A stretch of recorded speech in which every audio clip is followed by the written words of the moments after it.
వందావని బోందా నువ్వు మీరో పిచ్చోళ్ళు వందనట. ఆయన సొంత కాన్స్టిట్యున్సీలనే ఇప్పుడు జెడ్పీటీసీలు గెలుతాడో లేదు పెట్టమని రాదు, ఎలక్షన్లు తెలుస్తుంది.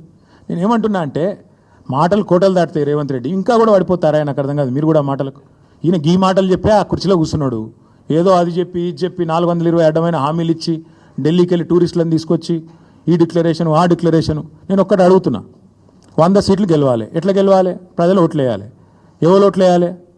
దళిత బంధు రేవంత్ రెడ్డి గారి ద్వారా అందుకున్న దళితులు ఓట్లు వేయాలనా? ఎస్సీ ఎస్టీ డిక్లరేషన్ అమలు చేసినందుకు 12 లక్షల అభయహస్తం ఇచ్చినందుకు దళితులు గిరిజనులు వేయాలనా? 4000 పెన్షన్లు ఇచ్చినందుకు ముసలోళ్ళు వేయాలనా? 2 లక్షల ఉద్యోగాలు ఇచ్చినందుకు పిల్లలు వేయాలనా? లేకపోతే నువ్వు 2500 ఇస్తున్నందుకు మహిళలు వేయాలనా? ఎవడేయాలి నీకు ఓటు? లేకపోతే నువ్వు ఎగ్గొట్టినందుకు రైతు బంధు రైతులు వేయాలనా? ఎవడేయాలి? ఎందుకు వేయాలి?